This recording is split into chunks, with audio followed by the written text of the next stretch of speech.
Lamprologus ocellatus. Gênero Lamprologus, espécie ocellatus, é um ciclídeo africano endêmico do lago Tanganica. Ele é considerado um ciclídeo anão do lago Tanganica, é um conchícola, ele habita conchas, né, cascas de caracóis do Neothalma tanganicense. Nós encontramos o Lamprologus ocellatus em quase todo o lago Tanganica, exceto em algumas regiões aí da costa oeste. E eu vou passar aqui para vocês algumas das populações mais conhecidas dessa espécie.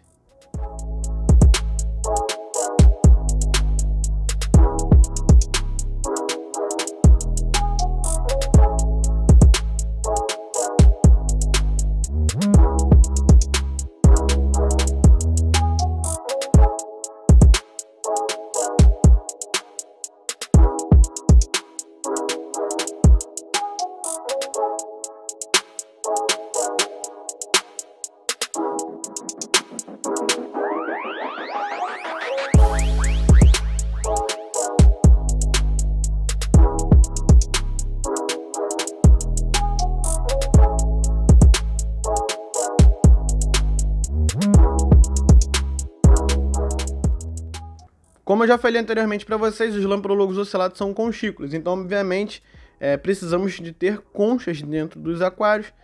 O ideal é que eles vivam em harém de um macho para 2 a 3 fêmeas, e para um harém desse o ideal é ter de 2 a 5 conchas. Que se tiver mais do que essa quantidade de conchas, muito provavelmente o macho vai enterrar todas as que ele não for usar, né? E eu já vou estar explicando o porquê disso para vocês. Mas o ideal é ter essa quantidade aí, entre 2 a 5 para um harém desse tamanho, né, de até 4 exemplares de Lamprologus. O ideal é ter um fundo do aquário aí arenoso, uma areia de granulometria número 0, areia de praia, areia de construção, areia de filtro de piscina, enfim, é que vocês tiverem preferência, porque eles gostam de cavar. Eles cavam, eles enterram as conchas e normalmente deixam só a parte da entrada, né, a abertura ali da entrada da concha para que eles possam entrar e sair. Eles fazem isso na natureza para se esconder dos predadores, né? E dá para perceber por essa imagem, né, que tem uma concha aberta e as outras estão enterradas. Porque dessa forma ele pode selecionar qual a fêmea que vai entrar para o harém dele, né? Ou seja, o macho escolhe a fêmea que ele vai querer acasalar, que ele vai querer que entre para o seu harém. E dessa forma as conchas enterradas ajudam eles a se protegerem dos predadores, né? Qualquer ameaça que chegue próximo aí deles, eles vão rapidamente se esconder dentro das conchas. E se não tiver conchas disponíveis, galera, eles acabam se enterrando, né? Eles rapidamente se enterram, ficam imóveis até que a ameaça passe. Eles são bem agressivos, defendem muito bem seu território. Inclusive, se for preciso enfrentar ciclídeos aí até maiores do que eles vão enfrentar. As fêmeas também são bem agressivas, né? Elas, a partir do momento que entram para o harém de um macho, elas dificultam a entrada de outras fêmeas para esse harém, defendendo o território. As outras fêmeas só conseguem entrar depois que esse primeiro casal aí, vamos dizer, foi formado e a fêmea está ocupada defendendo, protegendo a desova ou os filhotes, né? Aí já dá para perceber que tem um casal formado, né? Normalmente a fêmea tem uma coloração mais clara do que o macho. Lá atrás, eu dei um foco, bem lá no fundo, tem um buraco, ó. E tem um Lamprologus ocellatus ali que foi rejeitado. Ele cavou esse buraco embaixo da pedra e ali virou meio que a toca dele. Na ausência de conchas, eles fazem esse tipo de toca também. Eu falei anteriormente sobre a coloração, né? Que normalmente a fêmea tem uma coloração mais clarinha do que o macho. Essa aí seria a principal diferença, mas o tamanho também. O macho, ele fica maior do que a fêmea. O macho normalmente fica entre 5 a 6 centímetros e a fêmea entre 3 e 4 centímetros. Eles não ficam tão grandes, por isso é possível a criação desses animais em aquários bem reduzidos. Normalmente falam em litragem, né? Indicam um mínimo de 60 litros, mas eu prefiro lidar com dimensões. Eu indico sempre um aquário aí com no mínimo 50, de 40 a 50 centímetros de comprimento. Os Lamprologus ocellatus são carnívoros, pois é, tamanho não influencia em hábito alimentar. Eles são carnívoros, então vocês precisam ter aí uma ração com alta taxa de proteína animal. Quem quiser oferecer artêmia, bloodworms, tenébrios também são bem-vindos. Aí nesse vídeo já dá para perceber que eu mudei a disponibilidade das conchas no aquário. Eu percebi que do outro jeito que tava bonito, só que não tava tão funcional assim, né? Nem sempre o que é bonito funciona muito bem. E eu decidi mudar, que dessa forma eu vi que ficou melhor. Mas eu ainda tenho que selecionar os animais que eu vou ficar, que eu não vou ficar com todos esses que vocês estão vendo aí. Vou ter que remover alguns. E nesse vídeo, galera, mostra um pouco de como rola a reprodução, né, dos lamprologos ocelatos. A fêmea atrai o macho para dentro da concha, ali, para as proximidades da concha. Ela deposita os ovos dentro da concha, depois ela sai e o macho entra para fertilizar os ovos. Às vezes o macho nem precisa entrar na concha para fertilizar. Da entrada mesmo da concha, ele já lança o esperma para poder fecundar os ovinhos que estão lá dentro. A cada ninhada normalmente vão de 10 a 20 ovos. Eles levam 3 dias para eclodir. E no 5º a 7º dia vocês já conseguem ver os filhotinhos nadando pelas proximidades da concha, né, em que foi escolhida para o acasalamento. E depois de 2 meses, o macho ele expulsa os filhotinhos daquela região ali, o território dele no caso, né, e eles vão viver por si só. Mas tem que tomar bastante cuidado também, que se no aquário tiver mais de um macho, né, se tiver outro macho no mesmo aquário, ele muito provavelmente vai tentar comer esses filhotes, né? Então, o ideal aí para quem quer ter essa experiência de reprodução é ter um harém mesmo, né? Um macho com várias fêmeas.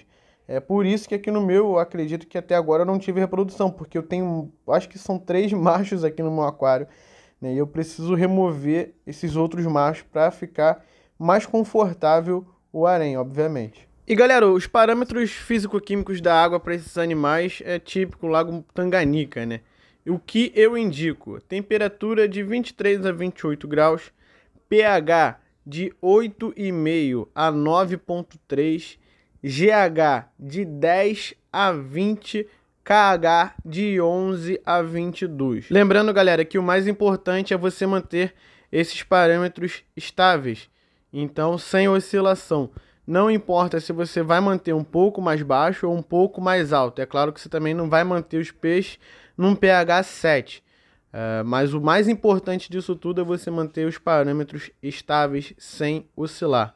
Principalmente pH e dureza. Fiquem atentos também à compatibilidade de fauna. Eu não indico, num aquário pequeno, obviamente, vocês colocarem mais de uma espécie de conchículos. Ou seja, lamprologos ocelatus, com neolamprologos multifaciatus ou o lamprologos brevis. O que eu indico é que no aquário pequeno vocês tenham somente uma espécie de conchícula, né? E dá para ter tranquilamente, por exemplo, Julidochromis. É claro, um aquário maior, já indico aí para um aquário de 80 centímetros pelo menos. Julidochromis ornatus, transcriptus são ótimos companheiros para os lamprologos ocelatus. E essa medida de 80 centímetros também serve para quem quer ter mais de uma espécie, né, de conchículos. Então, fica a dica aí, evitem colocar mais de uma espécie num aquário aí de 50, 40 centímetros, que pode ser que não dê muito certo. E em aquário bem grande, eu não indico você ter predadores junto com os conchículos, né? Eu acho, na minha opinião, mais por conta do estresse que você vai causar aos conchículos. Porque eles vão ficar ali, eles vão viver com medo, né? Então pode ser que você não extraia legal o comportamento daquele animal ali, né? Se você colocar, por exemplo, com uma cifotilápia bem grande, pode ser que ela tente comer esses conchículos. Então vai a ideia aí, evitem, né, se possível, colocá-lo junto com esses predadores enormes. Galera, eu já ia esquecendo algo que eu não falei sobre a questão das rochas, né? Por que que nesse aquário que vocês estão vendo agora e no meu aquário tem rocha? No meu eu botei praticamente por conta da composição do hardscape. Eu não queria ter só conchas, né?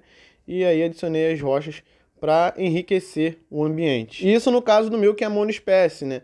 Mas se você quiser ter um Julidochromis, as rochas serão muito bem utilizadas, já terão uma função. E galera, preste atenção que essa dica que eu vou dar agora é muito importante. Vocês estão vendo essas conchas aí desse aquário que eu estou mostrando para vocês agora? Então, eu não indico a utilização dessas conchas, porque esse tipo de concha marinha, ela vai afunilando e o peixe pode acabar ficando preso lá dentro. Isso já aconteceu comigo, né? Então, evitem ao máximo usar essas conchas, porque vocês podem perder seus conchículos por causa delas, beleza? Procure utilizar das conchas que passaram aí nos outros vídeos para vocês, né? As conchas que eu tenho no meu aquário, né? Ou então conchas de escargot, né? Tem algumas lojas aí que acabam vendendo somente a concha, né? Você não precisa comprar o escargot para ter a concha. Então pesquise um pouco aí pela internet que tem lojas que vendem somente a concha de escargot. Ou então vá até uma loja de artigos religiosos de Umbanda e Candomblé, que foi onde eu comprei as minhas. Não é tão difícil de achar e também são baratas, né? Você vai encontrar aí entre R$1 a R$2 mais ou menos. Então é isso, galera. Se ainda restou alguma dúvida, deixa aqui nos comentários.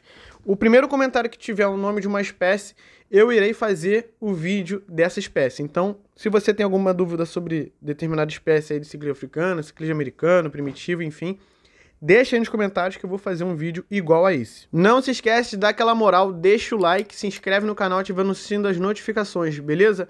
Muito obrigado a todos que assistiram até aqui e até o próximo vídeo. Valeu, fui!